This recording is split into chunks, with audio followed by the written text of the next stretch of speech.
Boa noite, meus irmãos. Quero saudá-los com a graça e a paz do nosso Senhor Jesus Cristo e dizer que, embora as circunstâncias não sejam as melhores, mas continuamos alegres em poder transmitir a palavra do Senhor. E é ela que nos dá conforto e é ela que nos dá a certeza de dias melhores com o Senhor. Peço que nessa noite você possa abrir a sua Bíblia no texto do livro dos Atos dos Apóstolos, capítulo 17, a partir do versículo 10 até o versículo 15, é o que nós estaremos meditando nesta noite. Atos 17, do 10 até o 15. Diz o texto da palavra de Deus: E logo, durante a noite, os irmãos enviaram Paulo e Silas para Bereia. Ali, chegados, dirigiram-se à sinagoga dos judeus. Ora, estes de Bereia eram mais nobres que os de Tessalônica, pois receberam a palavra com toda a avidez, examinando as Escrituras todos os dias para ver se as coisas eram de fato assim. Com isso, muitos deles creram, mulheres gregas de alta posição e não poucos homens. Mas logo que os judeus de Tessalônica souberam que a palavra de Deus era anunciada por Paulo também em Bereia, foram lá excitar e perturbar o povo. Então os irmãos promoveram, sem detença, a partida de Paulo para os lados do mar. Porém, Silas e Timóteo continuaram ali. Os responsáveis por Paulo levaram-no até Atenas e regressaram trazendo ordem a Silas e Timóteo para que o mais depressa possível fossem ter com ele. E a minha oração nessa noite é que nós possamos, a partir desta porção, destes 6 versículos, aprender um pouco com os irmãos lá de Bereia e com essa situação toda em que Paulo e Silas e também Timóteo estavam inseridos. Que lições preciosas possam ser tiradas por nós nessa meditação. Peço que você não feche sua Bíblia e que esteja bastante atento a tudo aquilo que vai ser trabalhado nos próximos minutos. Inicialmente, para que a gente possa se situar nessa passagem, já que eu estou lendo uma parte intermediária do capítulo 17, vamos ao contexto imediatamente anterior aos versículos que nós lemos.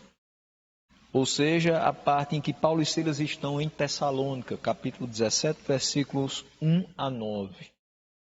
Paulo e Silas haviam passado por Anfípolis e por Apolônia e chegaram a Tessalônica. E lá em Tessalônica, eles pararam onde havia uma sinagoga de judeus. E como costumeiramente fazia, Paulo foi ter com eles. E ele fez isso por 3 sábados. Falou sobre as Escrituras, principalmente a necessidade que havia de Cristo ter morrido e sobre a sua ressurreição de entre os mortos.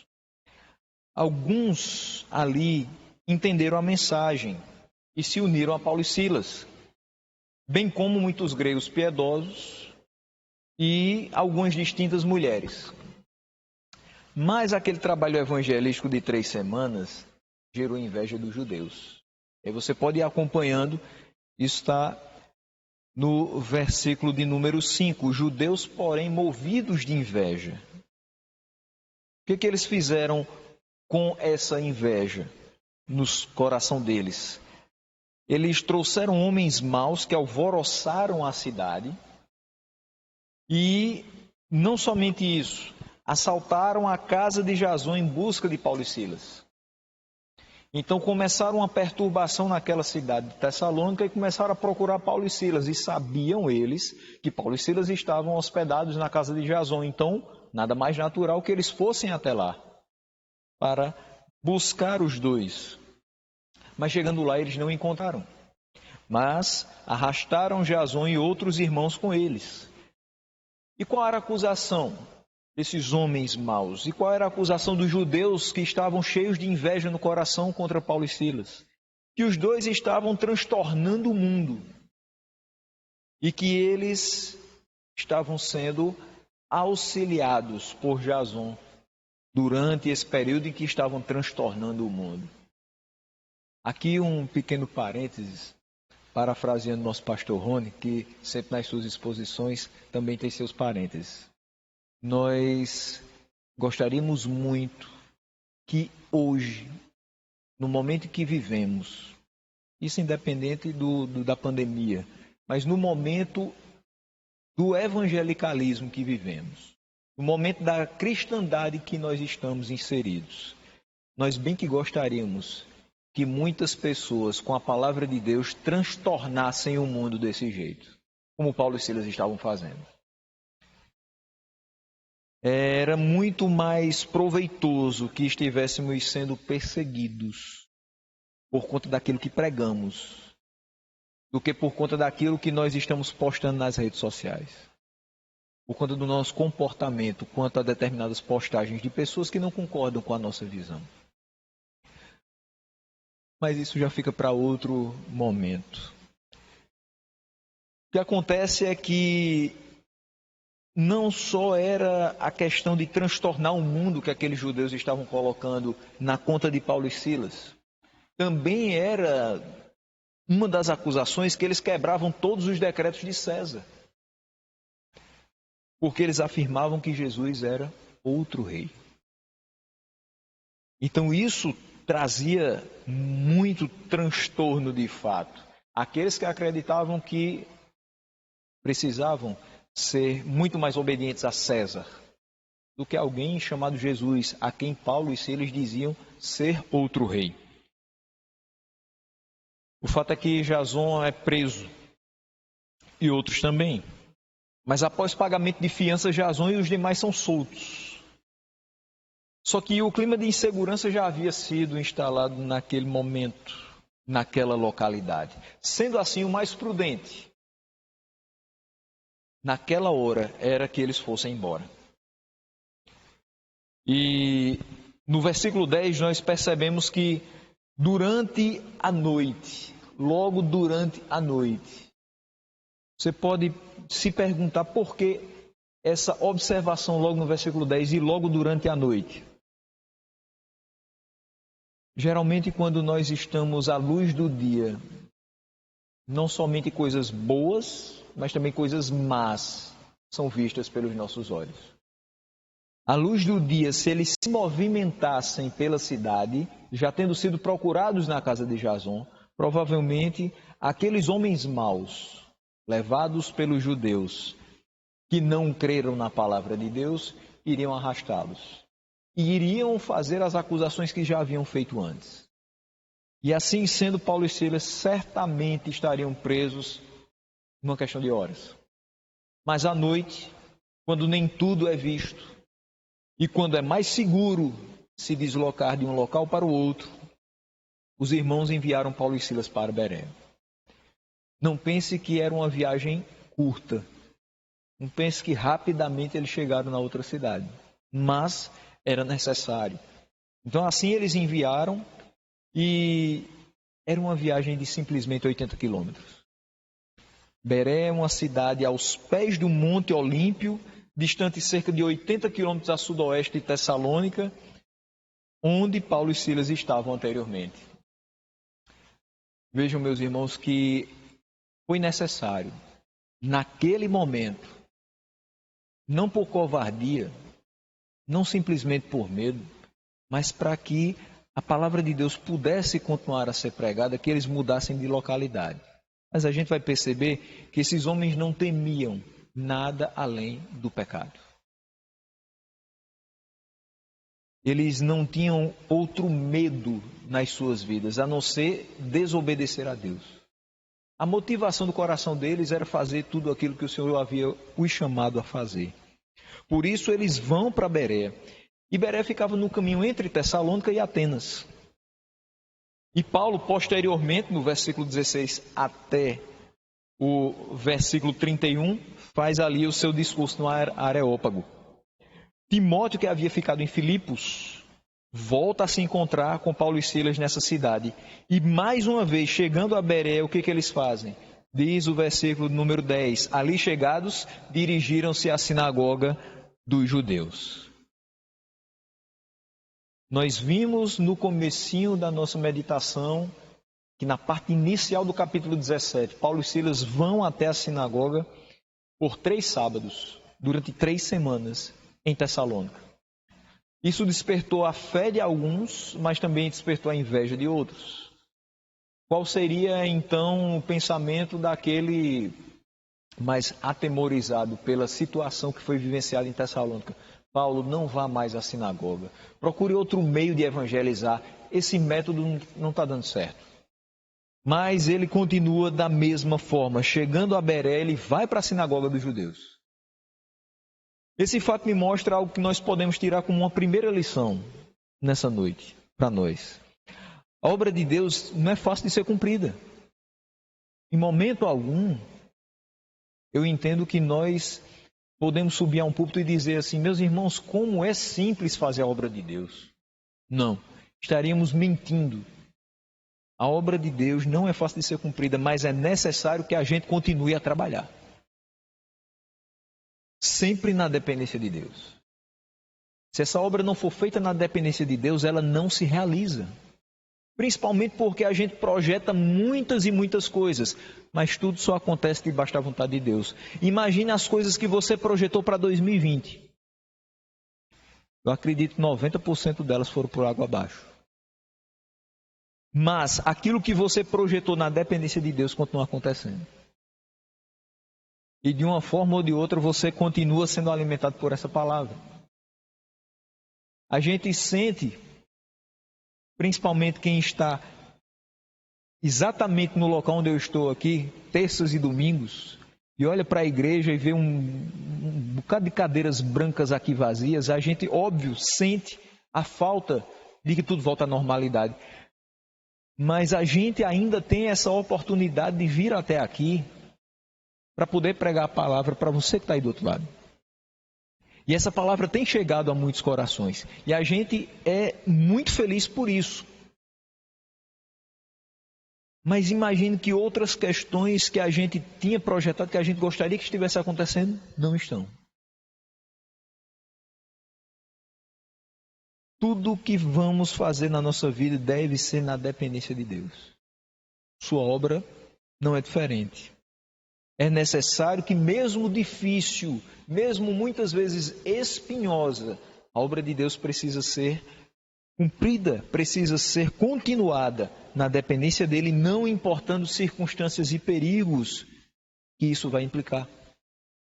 Mesmo tendo saído rapidamente após uma altercação causada na casa de Jason, em Tessalônica, Paulo e Silas tinham em mente o chamado que foi feito a eles: pregar a palavra de Deus em todo tempo e em todo lugar. Então não dá em Tessalônica agora, não tem nada. Vamos 80 quilômetros para Bereia e lá vamos pregar novamente. Mas Jason foi preso e foi solto após fiança, e outros juntamente com ele. Paulo, Silas, vocês não se atemorizam com isso? Eu tenho medo do que vai acontecer se eu parar de pregar a palavra de Deus. Se eu parar de meditar nessa palavra, e se eu parar de ter confiança de que Deus me guardará, inclusive dentro de uma prisão. Certamente era isso que encheu o coração daqueles homens, e certamente foi isso que impulsionou-os a fazer toda aquela caminhada de 80 quilômetros, para que eles pudessem voltar a pregar a palavra de Deus com mais segurança. Mas diz a palavra nos versículos 11 e 12, os de Bereia eram mais nobres que os de Tessalônica. Lembre-se que lá em Tessalônica alguns judeus creram. Alguns, o versículo diz, versículo 4. Alguns creram, mas o maior número era de gregos piedosos e de mulheres distintas. Aqui nós vamos ver que receberam a palavra com toda a avidez, examinando as Escrituras todos os dias, para ver se de fato as coisas eram assim. E com isso, muitos deles creram. Não somente alguns, mas muitos daqueles judeus que estavam na sinagoga creram na palavra que eles pregaram. Mulheres gregas de alta posição. E não poucos homens. Esse foi o resultado daquela pregação. Então, aqui nós vemos que os que ouviam recebiam a mensagem com todo o entusiasmo. E quando a gente olha a palavra avidez, não somente o entusiasmo, mas também como quem tem fome por aquela palavra. Ou seja, eles foram justamente para o lugar que Deus mostrara a eles, que era onde existia a maior fome por essa palavra, maior necessidade por essa palavra. É tanto que quando chegaram lá, as pessoas receberam de pronto. Foram muito mais receptivos em acolher a palavra de Deus do que os de Tessalônica. Mas não somente eles foram mais receptivos em acolher a palavra de Deus, mas eles foram também mais prudentes na observação e na meditação dessa palavra. A fé, nós sabemos, através do texto de Romanos 10:17, que ela vem pela pregação, pelo ouvir. E a pregação pela palavra de Cristo. Então foi justamente a atitude de Paulo de levar adiante a obra missionária, mesmo após perigos, combinada com a atitude de observação da palavra pelos irmãos de Bereia, que Deus usou para o convencimento de muitos naquela cidade. Agora, muitos judeus creram, mulheres gregas de alta posição e não poucos homens. Uma segunda questão eu trago como lição para nós, é que a observação abundante e constante da palavra de Deus não só nos dará condições de avaliar o que vem de Deus e o que não vem de Deus. Não só nos dará a condição de avaliar o que é bíblico e o que não é bíblico. Não só nos dará condições de avaliar o que é correto e o que não é correto, mas também vai nos servir de alimento para a fé que foi implantada nos nossos corações.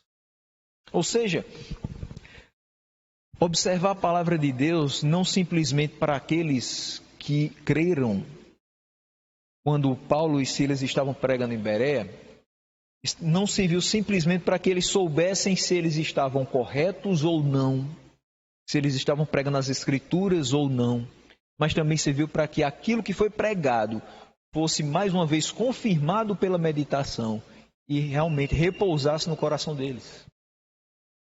Daí a importância, meus irmãos, de que essa palavra habite ricamente em nós, porque com ela haverá instrução e aconselhamento mútuo, bem como do nosso coração vai brotar salmos, hinos e cânticos espirituais.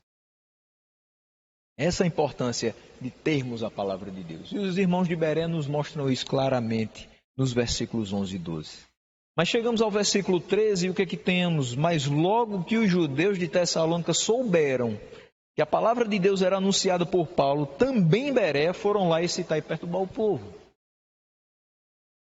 Veja, 80 quilômetros de distância. Nessa época aqui, ninguém ficou sabendo pela internet, não foi divulgado pela televisão, os jornais não noticiaram que Paulo e Silas estavam em Bereia. Mas a notícia correu. E é fato que nessa distância geográfica, a distância era apenas medida em quilômetros em relação a eles, mas a proximidade da inveja, a proximidade do rancor e do ódio nutrido por alguns judeus de Tessalônica contra Paulo e Silas continuava muito perto. E o temor começou a se aproximar. É tanto que eles foram lá. Veja que eles não tiveram qualquer pudor em relação ao que eles sentiam de ruim em relação aos missionários.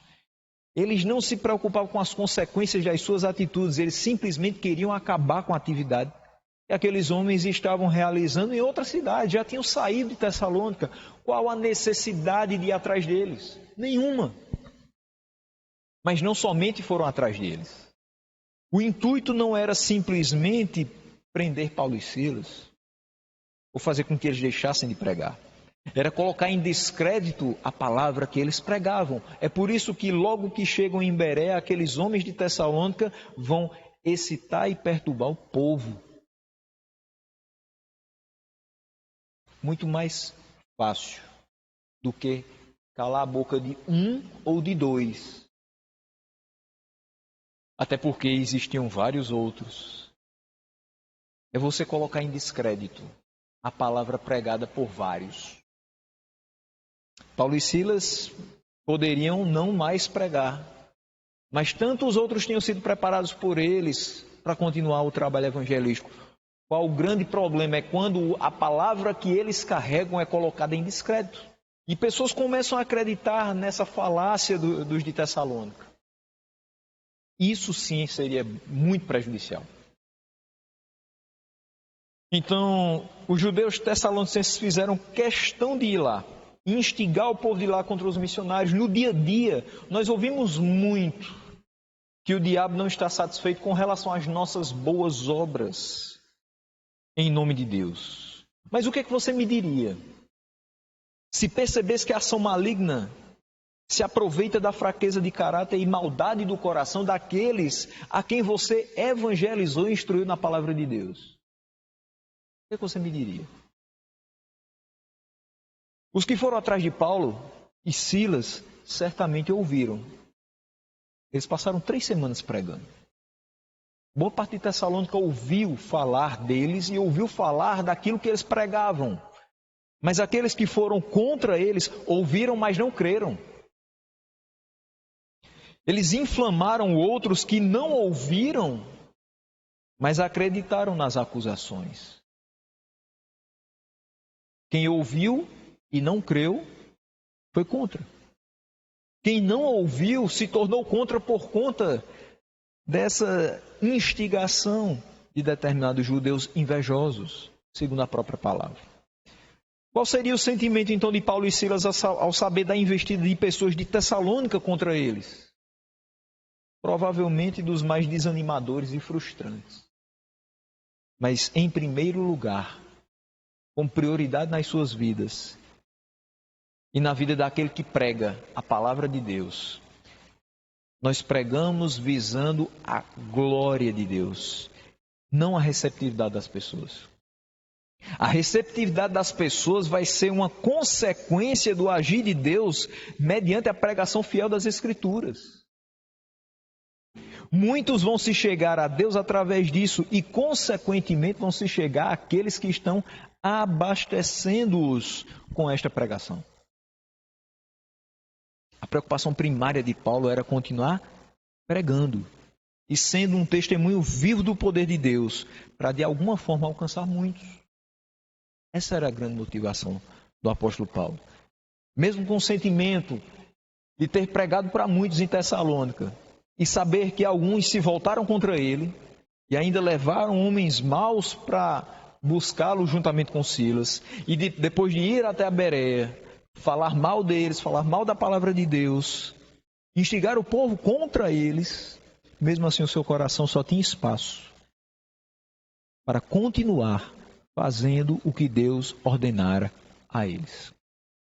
E o versículo 14 diz: então os irmãos promoveram sem detença a partida de Paulo para os lados do mar. Porém, Silas e Timóteo continuaram ali. Diante disso, diante daquela situação, percebendo que o levante dos tessalonicenses era muito grande contra Paulo e Silas, mas principalmente contra Paulo, que era aquele que ia às sinagogas pregar, ensinar, arrazoar com aqueles irmãos, eles providenciam a partida de Paulo para o litoral, acompanhado de uma escolta de discípulos. Eu acho muito interessante a expressão discípulos, que é usada em algumas traduções. Aqui na nossa revista atualizada ele utiliza irmãos. Mas é provável que ele tenha chegado primeiramente a Dion, e de lá ele tenha navegado até Pireu, a cidade portuária de Atenas. Silas e Timóteo vão permanecer em Bereia. Ele já tinha transitado por 80 quilômetros até chegar a Bereia, e agora ele tem que se deslocar até o litoral, parte a pé, parte de navio. Ele está na terceira localidade em pouco tempo. Talvez, se ele não tivesse os olhos postos nas promessas de Deus para ele, para o ministério que Deus o concedeu, ele dissesse, não dá mais. Não tem condição, onde eu chego eu tenho resistência. Onde eu chego as coisas não estão dando certo. Onde eu chego eu tenho que sair corrido, porque as pessoas começam a me perseguir. Onde eu chego a palavra parece que não está fazendo efeito, mas ela está. Em Tessalônica alguns creram. Em Tessalônica mulheres de alta posição creram. Gregos piedosos creram. Em Bereia muitos creram. Não poucos homens e mulheres gregas. Então, a palavra continua fazendo o seu efeito. De fato, ela produz aquilo para o que ela foi designada. E nós, como instrumentos que levamos essa palavra, certamente teremos as consequências dessa atividade. Sejam elas perseguições, seja dias em que nós achamos que não fizemos exatamente aquilo que deveríamos, o sentimento de incapacidade, de insuficiência diante da grandiosidade da missão que nos é dada. Mas precisamos continuar. Não interessa o que vai acontecer para frente, contanto que a palavra seja pregada e muitos sejam salvos. E muitos sejam retirados do império das trevas. E aqui eu gostaria de trazer uma terceira lição, colocando principalmente ênfase nessa parte do texto que diz que ele foi acompanhado até o litoral por uma escolta de irmãos ou de discípulos. E aqui eu não vou falar simplesmente para quem é líder, para quem é pastor, para quem é ministro do Evangelho, mas eu falo para você que é filho de Deus, você que é discípulo de Cristo. Prepare discípulos, não seus, de Deus. Quando chegar o momento de você sair de um lugar para o outro, como é o caso dele aqui, ou quando chegar o momento da sua partida final, não vai haver falta de palavra para aquele povo que você alimentou durante o tempo em que esteve com eles. Veja que Paulo precisou se ausentar, mas ele deixou Silas e Timóteo. É bem verdade que o próprio versículo 15 vai falar a respeito de uma chamada para que eles estejam com Paulo o mais rápido possível. Mas entre uma viagem e outra, entre a partida de Paulo e a partida dos dois, a palavra continua sendo pregada, porque existem duas pessoas que ali estavam preparadas para fazer. O que Paulo não podia fazer, Silas podia fazer. O que Silas talvez não tivesse a capacidade de fazer, Timóteo estava ali para complementar. O fato é, a obra não para. Se eu não posso fazer, outro vem em meu lugar. Se chega o dia da minha partida, aqueles que eu preparei para não serem meus discípulos, meus imitadores, mas de Cristo, continuarão com a mesma motivação. Em outras cidades, Paulo tinha, por exemplo, Tito, em Creta, Filipe em Samaria e assim por diante. Formemos pessoas para serem fiéis a Deus e a sua palavra. E a obra sempre vai ter prosseguimento para a glória do Deus que nos comissionou e nos sustenta. E no versículo 15, nós vemos os responsáveis por Paulo levaram-no até Atenas. Aqueles irmãos não soltaram a mão de Paulo até chegar no destino final. E diz, e regressaram trazendo a Silas e Timóteo a ordem, para que o mais depressa possível fossem ter com ele. A viagem de Bereia a Atenas era longa.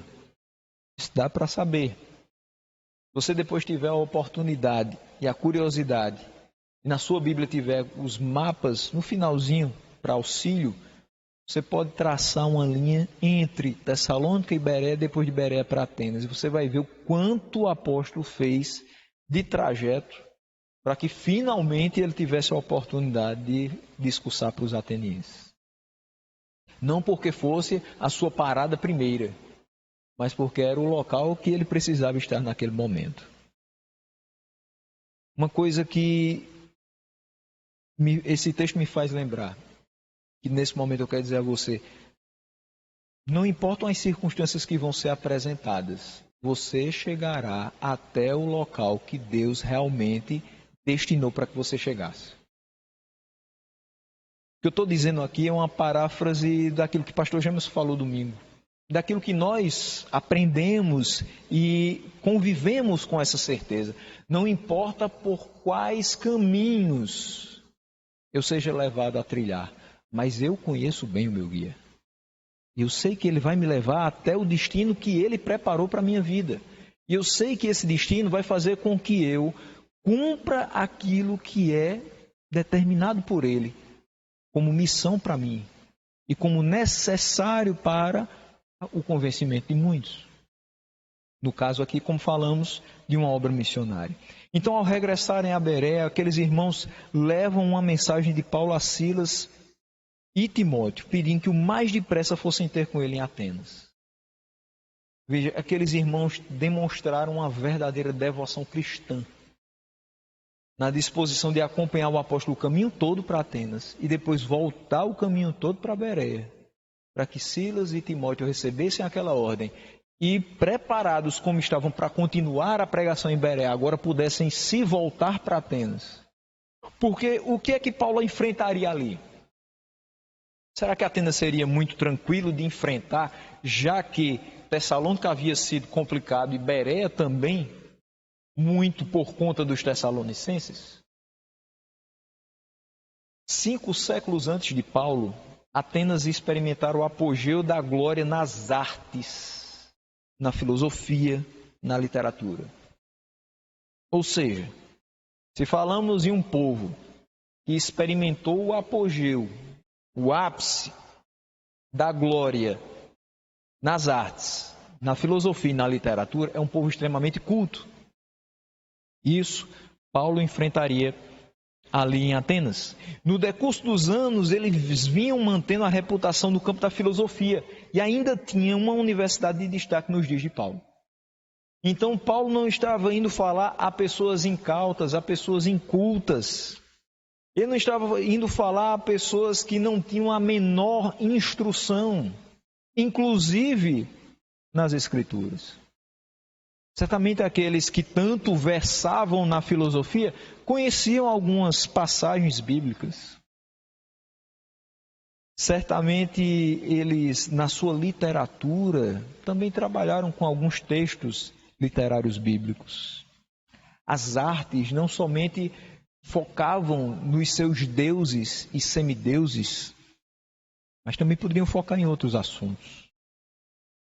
Toda aquela diversidade de conhecimentos os fazia se sentir superiores a qualquer pessoa que viesse de fora para trazer alguma coisa de diferente.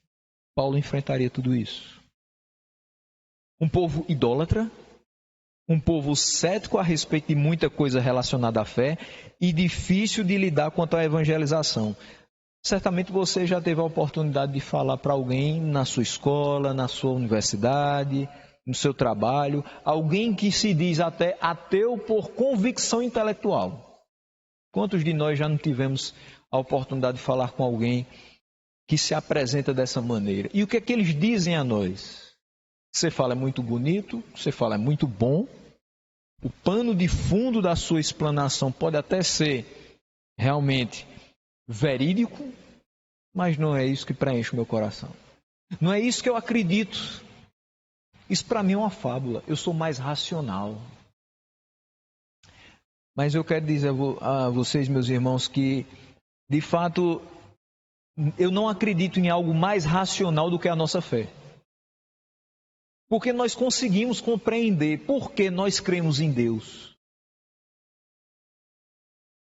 Sabe por que nós cremos em Deus? Sabe por que nós não erigimos um altar a um Deus desconhecido? Sabe por que a gente não continua acreditando que Jesus ainda vai vir, que o Messias ainda vai vir, que a gente ainda está perdido no mundo?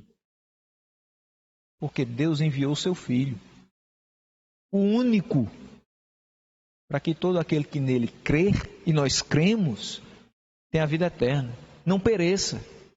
Por isso nós cremos. Cremos porque Ele enviou o Filho para se sacrificar por nós. Nós cremos porque experimentamos a Sua presença e o Seu agir todos os dias da nossa vida. Independente das circunstâncias estarem favoráveis ou desfavoráveis, nós entendemos que Deus continua reinando nesse mundo e que a Sua mão saradora e protetora continua repousando sobre as nossas cabeças. E que se não fosse a presença de Deus, tudo estaria sim, de fato, um caos.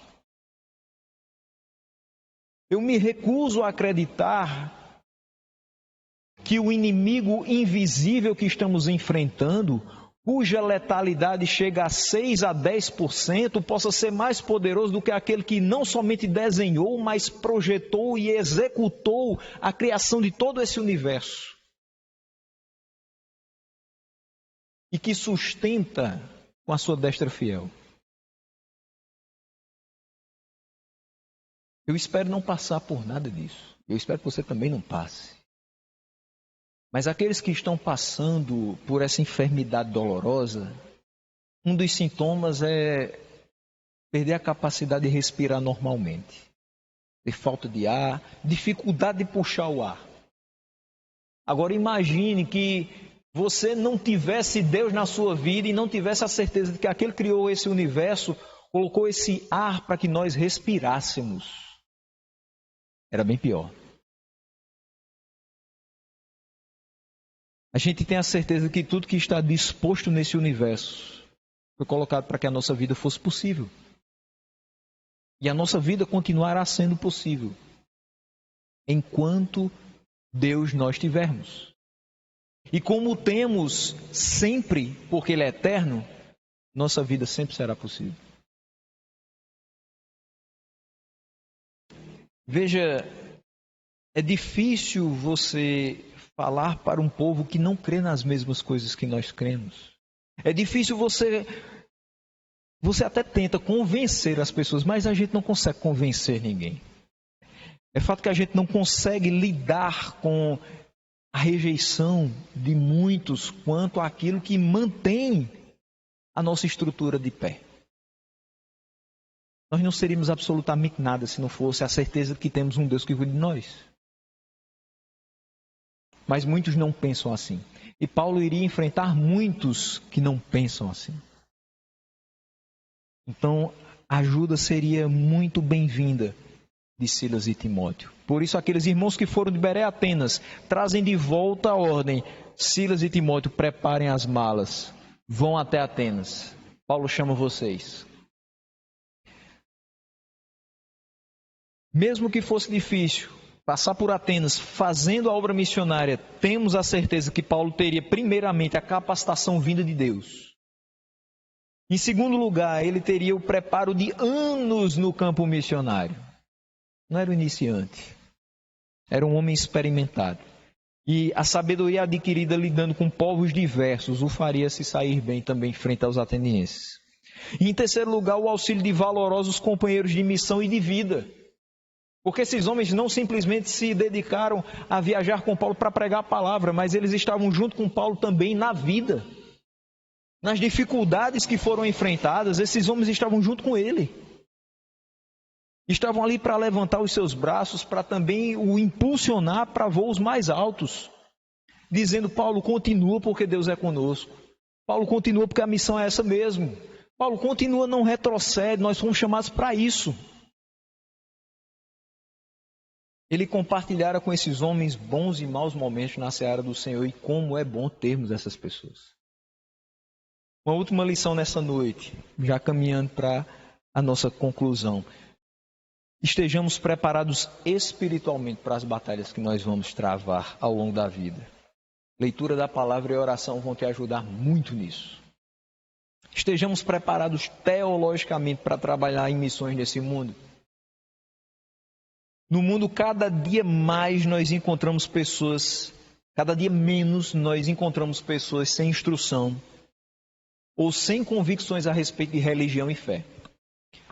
E como cada dia menos a gente encontra esse tipo de pessoa que não pensa sobre a fé, que não tem convicções sobre a fé ou que não tem instrução de absolutamente nada, Chegar para alguém com a conversa de que não vai pregar religião para ela, isso não vai resolver. Não vai.